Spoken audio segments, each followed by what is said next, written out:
မင်္ဂလာပါကျွန်တော်ကိုမများကြီးမင်္ဂလာရှိသောညာချမ်းလေးပါဗျာ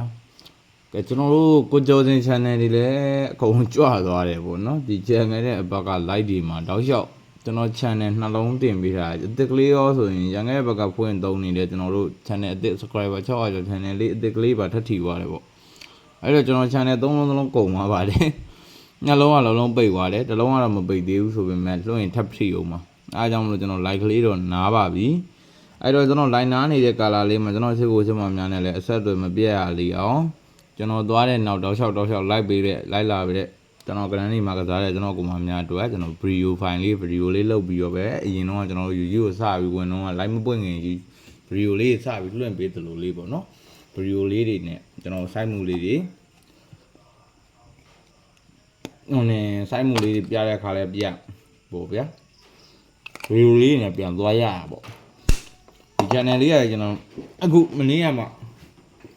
ကျွန်တော်ဟို channel အသစ်ထပ်ကြမှန်းသိလို့ဒီ channel လေးကိုထပ်ထောင်လိုက်တာပါ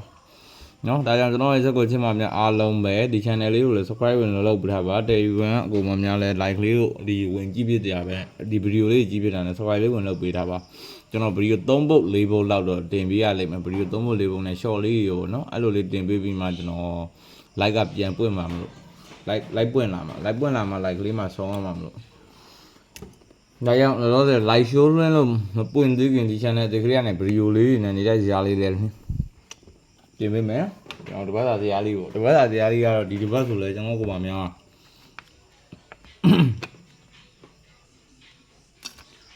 free ဆိုကြီးအလကားပြေးလို့အလကားတော့မထင်နဲ့เนาะကျွန်တော်ကိုပါများအများပြောတယ်စေတနာတန်ဖိုးထားပါ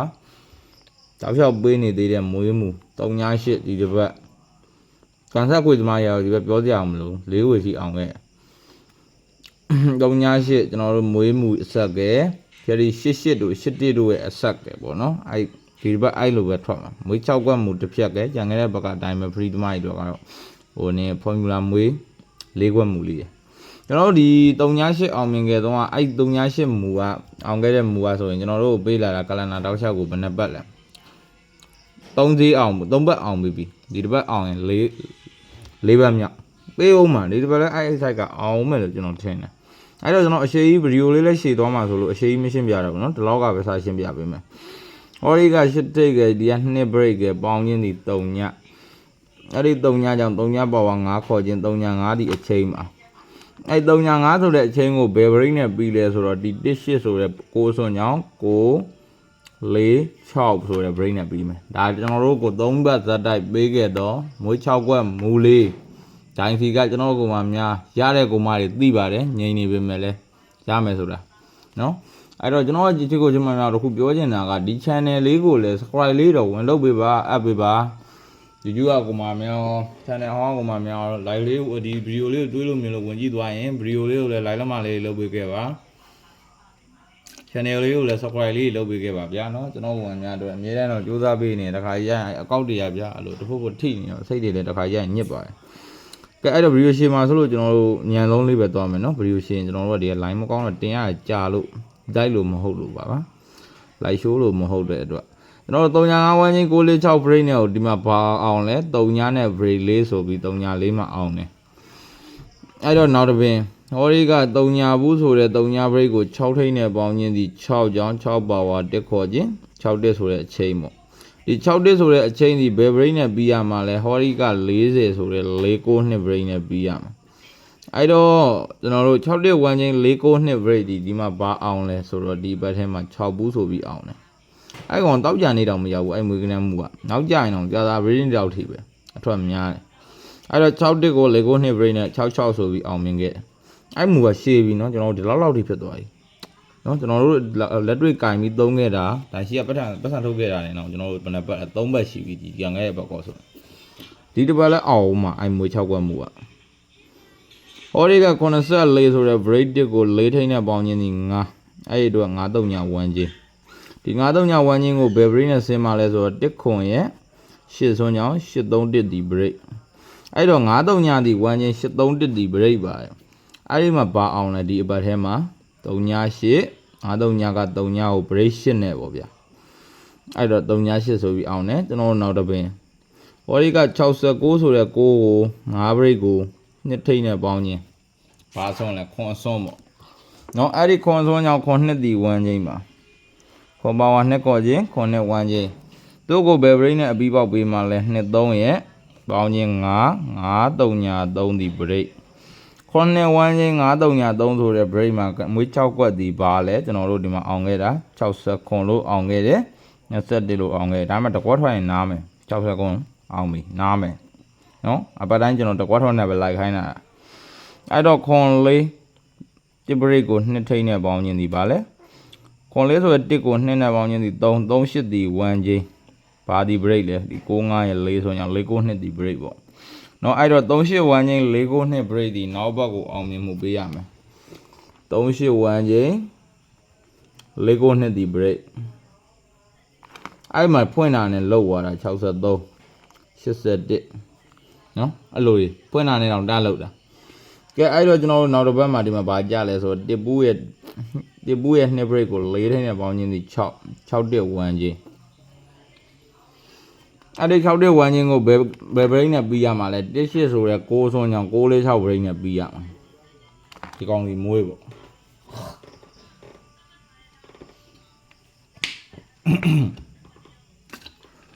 ကဲအဲ့တော့ကျွန်တော်တို့အဲ့မှာဗာရလာလဲ6 1 1ချင်း6 4 6 break မွေးဆိုတဲ့တဲမှာ6နဲ့6 4 6 break 1နဲ့6 4 6 break ဘာထွက်လဲ6နဲ့6 4 6 break က break 9ဒီမှာ63ထွက်တယ်18ထွက်တယ်63နဲ့နားမယ်တကွက်ထွက်ပြီးနားပြီဒီမှာ1ခွန်ဆိုတဲ့10 break ကို3ညာထိန်းနဲ့ပေါင်းချင်းစီ10ကြောင်83ဒီ1ချင်းမှာအဲ့ဒီ83ဆိုတဲ့1ချင်းကိုပြီးရမယ် break ကျွန်တော်တို့ကိုပေါက်ပေးရမယ် break ကအပြီးပေါက်ပေးရမယ် break ကဘာလဲ18ဆိုတဲ့9ဆိုညောင်း9 4 6ဆိုတဲ့ break အဲ့တော့83 1ချင်းဒီ9 4 6 break နဲ့မွေးပေးရမယ်83 1ချင်း9 4 6 break နဲ့ကိုဒီမှာ18ဆိုပြီးရော9 break ထွက်တယ်10ဘူးကတော့ထားလိုက်တော့တကောထွက်ရင်ကျွန်တော်တို့နားပြီနော်10နဲ့ break 9ဆိုပြီးအောင်မြင်မှုပေးတယ်ဟော်ဒီက latest ဆိုတဲ့ break 9ကိုကျွန်တော်တို့ဟော်ဒီက3ထိန်းနဲ့ပေါင်းချင်းဒီ83ဒီပါလဲ1ချင်းအဲ့ဒီ83ဆိုတဲ့1ချင်းကိုကျွန်တော်တို့ကိုပြီးပေးရမယ် break ကကျွန်တော်တို့ပါလဲ3ညာ9ရ5ဆိုညောင်း5 3ညာ3ဒီ break ပါ83 1ချင်းဒီ9 3ညာ3ဆိုတဲ့ break နဲ့ဒီမှာအောင်ပေးရမယ်3ရက်ထဲနော်3ရက်ထဲကိုအောင်သွားလားဒီ3ရက်ထဲမှာ83 1ချင်း9 3ညာ3 break 8နဲ့ break 3ဖြစ်တော့85အောင်နဲ့3ညာ break ဖြစ်တော့3ခွန်အောင်နဲ့85တွေကကျွန်တော်တို့နားပြီနော်ချိန်မှန်ချိန်ခါမှန်လေးတွေပဲဒီမွေးကနန်းလေးကအောင်မြင်မှုပေးလာတာအောင်မှဒီတစ်ပတ်လဲအဲ့မှာတွေကကျွန်တော်တို့စရတဲ့မွေးကနန်းမှုလေးပေါ့နော်အဲ့အပတ်မှာတွေကမိလိုက်တဲ့မူလေးအဲ့တော့25ရဲ့ break ခွန်ကိုကျွန်တော်တို့4နဲ့ပေါင်းချင်းဒီ1 6ဒီ1ချင်းမှာဒီ16ဆိုတဲ့1ချင်းကိုဘာနဲ့ကျွန်တော်တို့ break ထောက်ပြီးပြရမှာလဲဆိုတော့ဟောဒီက6 3ညာ3ညာ6ကြောင်6 1 9ဒီ break ကဲအဲ့တော့16ဒီ1ချင်း6 1 9ဒီ break ကိုဘာအောင်လဲဒီဘက်ထဲမှာ16 1ချင်းကို6 1 9 break နဲ့ဒီမှာအင်္ဂါနေ့ညနေမှာလည်း60ဆိုပြီးအောင်သွားတာကဲအဲ့တော့ကြံခဲ့တဲ့ဘက်ကဘယ်လိုအောင်လဲ86က4 break ကို6နဲ့ပေါင်းချင်းဒီပါလဲ86က4ကို6နဲ့ပေါင်းချင်းဒီ3ည5ဒီ1ချင်း3ည5ဒီ1ချင်းကို break ဒီပါလဲ83ရဲ့1ဆွန်ကြောင့်1 6 8 break ကဲအဲ့တော့3ည5 1ချင်းဒီ168 break နဲ့ဒီအပတ်ထဲမှာရောပါအောင်လဲ3ည5 1ချင်း168 break 168 break ဒီ3ည8လို့အောင်မြင်ခဲ့တဲ့မူလေးအဲ့တော့ဒီတစ်ပတ်ဆက်ပေးရင်ရောဘာလဲဆိုတော့ကျွန်တော်ကိုမှများ88က6ကိုဒီက2နဲ့ပေါင်းရင်ဒီပါလဲ8ပေါ့288ပေါင်းရင်ဒီ8ကြောင့်83ဒီ1ချင်းမှာအဲ့83ဒီ1ချင်းကိုမှကျွန်တော်တို့ရရှိတော့ကျွန်တော်တို့အတွက်ပရိသီ30ခွန်ရဲ့3ညာကြောင့်3ညာ5ခွန်လို့မြည်ပါတယ်အဲ့တော့ဒီကောင်ဒီ break အပေါ်ကောင်ဒီအချိန်ပေါ့အဲ့ဒီမှာကျွန်တော်တို့ခဏပနာကွက်လည်းမွေးရမှာ6ကွက်ပဲမွေးရမှာပါ8နဲ့3ညာ break ဖြစ်တော့5 break ဖြစ်တော့ခွန် break ဖြစ်တော့3နဲ့3ညာ break ဖြစ်တော့5 break ဖြစ်တော့ခွန် break ဖြစ်တော့အမှ6ကွက်မွေး3ဘက်တီကျွန်တော်ကိုမှမြောက်တိုင်းစီကပတ်စံယူပေးလာတော့မွေးမှုနော်ဒီလိုမွေးမှုမျိုးမှမွေးရရင်တော့ကိုမွေးကျင်တာမွေးပေါ့နော်ကဲအဲ့တော့ live မလွှင့်ရဘူး live မရဘူးဆိုတော့ကျွန်တော်လည်းအားမရဘူးဗျာဗီဒီယိုကဘာကြောင့်အားမရလဲဆိုတော့မိနစ်ရှည်မှာဆိုလို့အမြန်သွားနေရအောင်အေးစစ်စကားမပြောရဘူးပြောချင်တာလေးကဲအဲ့တော့ကျွန်တော်တို့နောက်တစ်တိုင်းသွားမယ်နော်ကျွန်တော်အဲ့မိနစ်ကရှည်မှာတော်တော်ဆိုးနေ နောက်တစ်မူကဘာလဲဆိုရင်ကျွန်တော်ကမှမြောက်ကြံခဲ့တဲ့ဘက်ကပေးခဲ့တော့ formula လေးဒီတစ်ပတ်လက်ဆက်ရတယ်အဲ့ formula လေးရဲ့အတော်လှတယ်နော်ကျွန်တော်ကမှမြောက်ကြံခဲ့တဲ့ဘက်ကဆိုရင်ယူပေးသွားတာ share plan နဲ့ယူပေးသွားတာမပြောက်ပတ်သီးတစ်လုံးမွေးလေးကွက်အဲ့မူလေးပဲထက်ကြတာပေါ့ဗျာဘာကြောင့်ထက်ကြလဲညီကိုကြောင့်ပဲထက်ကြတာပေါ့တောက်ကြဟောဒီလိုညီကိုတွေထွက်လာရင်ဘာလိုက်ရမလဲကျွန်တော်ကမှမြောက်ဒီဘက်ကပြောထားတယ်နော်အဲ့ပြောခဲ့တဲ့ line လေးပဲရှစ်မပြောက်ပတ်သီးရှစ်ပတ်ပါရှစ်ကို8316ကတ်ထိုးပါ83ဟုတ်ပြီနော်ကဲအဲ့တော့သူ့အောက်မှာကျွန်တော်တို့ပါဝါဟိုနေပါဝါပဲရှိတယ်ညီကိုမရှိဘူးဒီမှာညီကို34ညီကိုဒီညီကိုကြောင့်ဘာပတ်မှာလဲမပြောက်ပတ်သည်ရရပတ်ရှစ်ပတ်သည်ရှစ်ကိုဘာနဲ့ကတ်ထိုးပြီးမွေးမှာလဲ8316ကတ်ပြီးမွေးမယ်မွေးလေးကွာနဲ့ရှစ်ပတ်သည်နဲ့နှစ်ဆပေါ့ယူမှာဒီမှာနောက်တော့နဲ့ကြတယ်ရှစ်ပူးနော်နောက်ကြသွားတယ်ဒီမှာတစ်ချက်တော့နောက်ကြဘူးလေကဲအဲ့တော့ကျွန်တော်တို့ညီကိုဆက်ရှာမယ်ညီကိုဒီမှာ65အဲ့ဒီညီကိုအဲ့ဒီ65ဒီညီကိုကြောင့်ကျွန်တော်တို့နောက်တစ်ပတ်မှာဘာထွက်ရမှာလဲရှစ်မပြောက်ပတ်သီးအနေနဲ့ရှစ်ထွက်ပေးမယ်ရှစ်ကို8316ကတ်မယ်မွေးမယ်အဲ့တော့ပတ်သီးမပတ်နိုင်တဲ့အကူမတွေကကျွန်တော်အရင်ဘက်ကလည်းပြောတယ်ဒီမွေးမူလေးအတော်လှတယ်အဲ့တော့ပတ်သီးမပတ်နိုင်အောင်မွေးလေးကွက်ကလေးကိုထည့်မွေးလေးဖြစ်တယ်ပတ်သီးမလိုက်နိုင်အောင်ဒါပတ်သီးလိုက်နိုင်လို့ပတ်သီးပါကိုရကိုကဟိုပတ်သီးသမားပတ်သီးဇာတို့ပတ်သီးသမားပတ်သီးလိုက်နိုင်တဲ့အင်ပါယာရှိတဲ့လူတွေအတွက်ဆိုပိုကြိုက်တယ်ဘာဖြစ်လို့လဲပတ်သီးနဲ့ပတ်မယ်မွေးလဲထွက်လာမယ်ဆိုရင်နှစ်စားပေါ့အဲ့လိုမှမဟုတ်ပဲကိုပတ်သီးကပတ်နေနေထွက်တော့လာရဲ့ဒီမွေးနဲ့မသက်ဆိုင်လာဘူးဆိုရင်အဲ့မွေးကဆက်လိုက်ပြီနော်မွေးကဆက်လိုက်ပေးရမှာအဲ့တော့ဒီမှာရှစ်တစ်အဲ့တော့ညီကိုဆက်ရှာပါမယ်ကိုရှစ်ညီကိုဒီညီကိုကြောင့်မရှစ်ဒီမပြောက်ပါ8316ကတ်မွေးပါကဲအဲ့ဒီမှာရောဘာလဲ86ကဲအဲ့တော့သူ့အောက်ပြန်သွားပြန်65ညီကိုလာပြန်ပြီရှစ်မပြောက်ပါရှစ်ကိုဘာကတ်မှာလဲ8316ကတ်မယ်ကဲအဲ့ရှစ်မပြောက်8316အကတ်ကဘာထွက်လဲ1881တနင်္လာနေ့တွေအောင်တယ်တနင်္လာမဟုတ်အင်္ဂါပေါ့နော်တနင်္လာဖောင်းထားတော့အင်္ဂါမာတွေကအောင်တယ်ကဲအဲ့တော့ညီကိုထက်ရှာမယ်ညီကိုလမ်းကြောင်းဒီမှာ21နှစ်တက်ဒီနှစ်တက်ညီကိုကြောင့်ကျွန်တော်တို့နောက်တစ်ပတ်မှာဗာလိုက်ရမှာလဲဒီဘက်ထဲမှာရှစ်မပြောက်ပါရှစ်ကို8316ကတ်မွေးပါအဲ့မှာဗာထွက်လဲရှစ်တက်ပေါ့ဒီမှာချစ်လိုက်တာမဲဝါလို့18ဆိုပြီးအင်္ဂါဖွင့်တယ်တနင်္လာဖောင်းနဲ့အင်္ဂါဖွင့်တယ်ဗုဒ္ဓဘုန်းနေ့တင်အောင်တယ်ရှစ်တက်နဲ့ကဲအဲ့တော့ကျွန်တော်တို့နောက်တစ်ပင်ဒီမှာညီကိုတွေမရှိဘူးဒီမှာညီကိုလမ်းကြောင်းပြန်နာသွားပြီဒီမှာကြံခဲ့တဲ့ဘက်ကယူခဲ့တာအဲ့မူလေးပဲ6539တက်မူလေးနဲ့ယူခဲ့တဲ့မူလေးပေါ့ဗျာကြံခဲ့တဲ့ဘက်ကဒီမှာနော်ကင်မရာဟိုရွှေ့လိုက်ဒီရွှေ့လိုက်ဖြစ်နေဒီမူလေးမှာကျွန်တော်တို့ကြံခဲ့တဲ့ဘက်ကကျွန်တော်ပြောတယ်ရှစ်ပတ်ပါရေကြီးပတ်8316ကမွေးအဲ့ဒါကမှမပတ်နိုင်တဲ့အကူမတွေကဒီရှစ်ကို8316အကတ်မွေးလေးကွက် share plan ရိုက်မွေး8188ဆိုနားပြီနော်အဲ့တဘောပဲအဲ့တော့ဒီမှာလာတဲ့နှစ်တစ်ညီကိုပြန်လာပြီကျွန်တော်တို့အတွက်အဲ့ဒိုင်းမှာပတ်စံငွေတော့ပတ်ရမယ်မူလေးပါဒိုင်းမှာငွေတော့ကြီးသွားထုတ်ခြင်းတဲ့အကူမများဘာလဲရှစ်မပြောက်ပါရှစ်ပတ်ပြီးတော့ရှစ်ကို8316ကမွေးပါကဲအဲ့ဒါချလုံးလို့ကျွန်တော်ကမှများနော်ပေးတော့လက်ဆောင်ဒီဖရီးပေးတယ်လကားပေးတယ်ဆိုပြီးတန်ဖို့တော့မနှဲစေချင်ဘူးကျွန်တော်ကမှများအသိရတိုင်းပဲနော်စေတနာဆိုရင်တချို့ကမှတွေကအဲ့တိုင်းပဲအဲ့ဒါကြောင့်လို့ကျွန်တော်ကမှများကျွန်တော်ကိုမချစ်လို့မခင်လို့ပဲဖြစ်ဖြစ်ဘလို့ပဲဖြစ်ဖြစ်ပေါ့နော်မချစ်ဘူးမခင်ဘူးကျွန်တော်ကနန်းကိုကစားရတဲ့တန်းကျွန်တော်မချစ်ရင်မခင်ပဲဖြစ်ဖြစ်ကြုံလို့ဝင်ကြီးသွားတယ်ပဲဖြစ်စီပေါ့ကျွန်တော်ဗီဒီယိုလေးကိုလိုက်လက်မလေးတော့တစ်ချက်နှိပ်ပေးခဲ့ပါအမြဲတမ်းကျွန်တော်ပေါက်ရင်ပေါက်တန်လေးကိုကြားခြင်းနေဆိုလဲနဲပါတယ်နော်ကစားကူမရအများကြီးရှိပေမဲ့နဲတယ်ကျွန်တော်ရဲ့ channel ရဲ့တစ်ခုပြောင်းနေရတော့ထားပါတော့အဲ့တော့ကျွန်တော်ခုနပြောသလိုပေါ့နော်ဘလို့ပဲဖြစ်စီအခုကျွန်တော်ရဲ့ဒီ live video လေးကိုဝင်ကြည့်သွားရကူမများတဦးတရားမကြမ်း channel လေးကို subscribe မလုပ်ရသေးရင်လုပ်ထားခဲ့ပြီးတော့ကျွန်တော်ရဲ့ချက်ကိုချမများအခု live video လေးကိုလည်း line လက်မလေးနှိပ်ပေးခဲ့ဖို့တောင်းဆိုပေးရစီဗျာနော်တောင်းဆိုပါတယ်ကဲအဲ့တော့ကျွန်တော်တို့ဒီတစ်ပတ်တော့ကျွန်တော်ကမှများဒိုင်စီကငွေတို့ကြီးပိုက်နိုင်ပါသေးငွေတို့ကြီးနဲ့ဒိုင်စီကပတ်စံသိမ်းယူနိုင်ပါသေးထပ်ပြီးတော့ ဒီတစ်ပတ်လဲအဲ့နှစ် site သလုံးကြံခဲ့တဲ့ဘက်ကလည်းနှစ် site သလုံးအဲ့ site ကဒီတစ်ပတ်လဲနှစ် site သလုံးနဲ့ထုတ်ထားတာဒီတစ်ပတ်လဲထပ်ထုတ်မှာပေါ့နော်ကျွန်တော်တို့23ရက်မှာ29ထိပေါ့နော်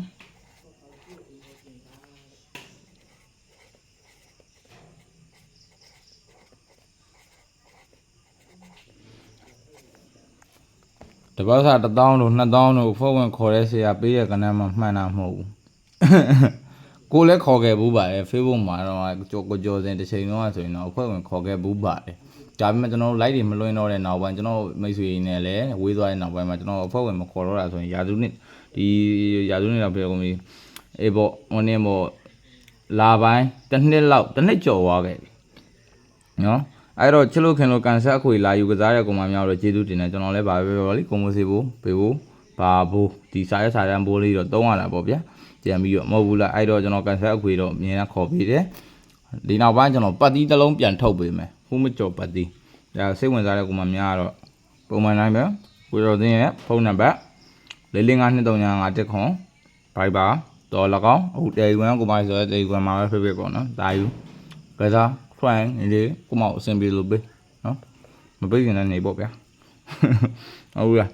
ကြည့်အဲ့တော့ကျွန်တော်တို့23မှ29ဒီတပတ်စာကတ်ကကျွန်တော်တို့ဗာအဓိကလိုက်မှာလဲဆိုတော့ခုန8ကိုဗာ break နဲ့တယ် sorry ခဏလေးကြည့်လိုက်အောင်83ဝန်းချင်း305ခွန် break နဲ့3 break ဖြစ်တော့5 break ဖြစ်တော့ခွန် break ဖြစ်တော့305ခွန် break 3ကို3 5ခွန် break ဖြစ်တော့ share plan နဲ့တာမွေး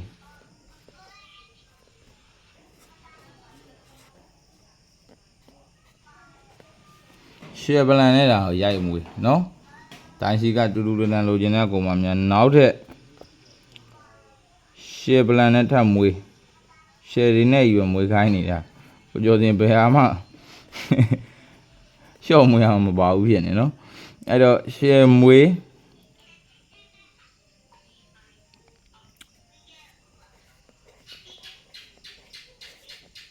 ပတ်တီ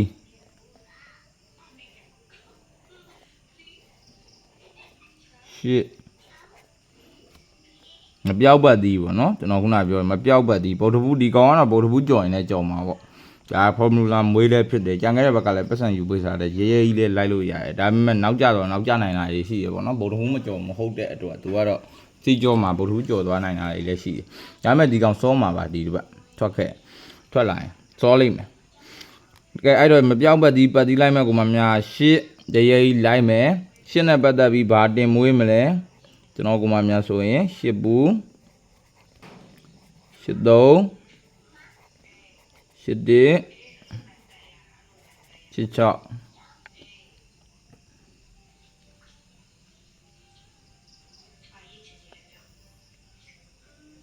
မွေးကွက်ပေါ့နော်တင်မွေးကွက်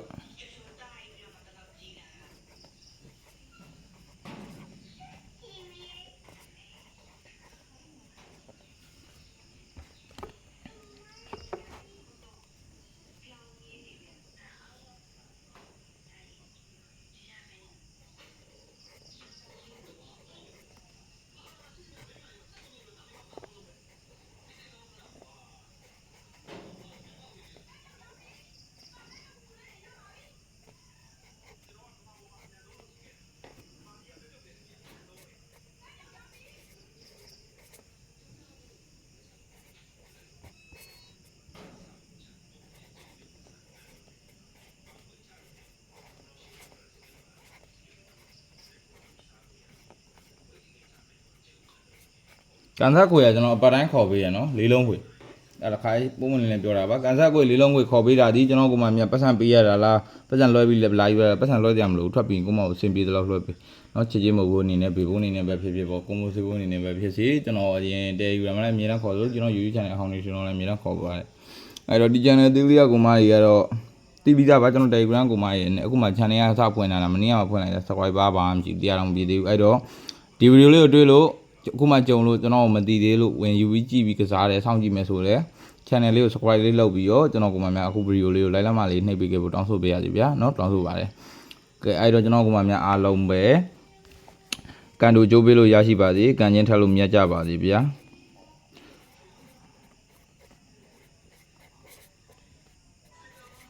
အဲ့ခုနကျွန်တော်ပြောတဲ့ဇေယျလေးကကန်ဆက်ခွေက၄လုံးခွေပေါ့နော်၄လုံးခွေကကျွန်တော်အပတ်တိုင်းခေါ်ပေးပါတယ်တခွေစောစောစီးစီးထွက်ရင်တပတ်စာကန်ဆက်ခွေပေါ့နော်ကန်ဆက်ခွေရတော့တပတ်စာကန်ဆက်ခွေ၄လုံးခွေကိုကျွန်တော်ကမှများကိုစိတ်ဝင်စားလို့လာယူရဲကျွန်တော်အခုတင်းတင်းလာအင်္ဂါမှာအစောကြီးတခွေထွက်တယ်နောက်တခွေထပ်လိုက်ပါတယ်နောက်တစ်ခွေထပ်ပေးတယ်ပေါ့နော်နောက်တစ်ခွေပြီးနောက်တစ်ခွေပေါ့ဒါတစ်ခွေထွက်ပြီးတော့ကိုမောက်ချေချင်းမဝင်နေနဲ့နေသည်ဖြစ်စေများသည်ဖြစ်စေကိုစင်ပြီးတော့ကိုပေါက်ကြီးလေးတွေကကိုမောက်ပေးနိုင်တဲ့ကိုမောက်များရှိနေတော့ပေးပေါ့ဗျာဒါလေးပဲကျွန်တော်ပြန်ပြီးမျှော်လင့်တာပေါ့ဒါအရင်လိုကျွန်တော်အဖွဲ့ဝင်တစ်ပတ်စာလဲခေါ်မပြီးတော့ဒါတွေကကျွန်တော်ကိုမောက်များ free ပေးလို့လကားပေးလို့ဆိုပြီးတော့လကားကြုံတဲ့ site တွေနဲ့ပေးရလို့မသတ်မှတ်နေနော်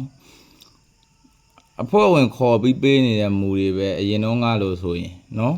ဒါတချို့ကျွန်တော်ကမှများဟိုပေါ့နာမည်အရန်ကြီးနေတဲ့ဆရာတော်တော်များများခေါ်ပေးနေရတဲ့ဒီပုံစံနဲ့ပဲเนาะအဲ့တော့ကျွန်တော်ကမှများကျိုင်းတဲ့တက်မှာကစားယုံကြည်မှုရှိတဲ့အကူမှများတာကစားပါခဲအဲ့တော့ line နားမယ်ဗီဒီယိုနားမယ်ပြောတာ line နဲ့အကျင့်ပါနေမိနစ်တောင်20ဖြစ်သွားတယ်ပေါ့နော်အဲ့တော့ဂေါ်လက်ပါကျွန်တော်ကမှများအားလုံးဒီတစ်ပတ်လက်တိုင်းစီကနေငွေတို့သိမ်းယူနိုင်ပါစေအကြီးနဲ့ငွေတို့ပြန်ကျွန်တော်နေတိုက်ဇေယျကမနက်ဖန်မနက်ဗီဒီယိုလေးပဲအခုလိုတင်ပေးလိုက်မယ်နော်ညတဲ့ဇေယျအတွက်မျောနေတဲ့ကွန်ပါများနောက်ရက်ဒီကြရင်တော့ညာဘက်တင်ပေးမယ်ဗီဒီယိုလေးဒီညကတော့ကျွန်တော်အခုမှတပတ်စာကတ်မွေးကတ်ဒီဗီဒီယိုလေးလုပ်တယ်ဆိုတော့နေတဲ့ဇေယျတော့ကတော့မနက်ဖန်မှာပဲကျွန်တော်ဗီဒီယိုတင်ပေးလိုက်မယ်မနက်ဖန်နဲ့စောစောလေးမြင်လဲစောစောလေးတင်ပေးပြမှာပေါ့နော်ကဲအဲ့တော့ခေါ်လက်ပါကျွန်တော်ကွန်ပါများအားလုံးဒီတစ်ပတ်လုံးမင်္ဂလာရှိသောနေ့ရက်ကလေးတွေနဲ့မင်္ဂလာရှိသောပွဲပေါင်းများစွာကိုတွေ့ကြုံနိုင်ပါစေအောင်ပွဲတွေနေတိုင်းခံနိုင်ပါစေဗျာ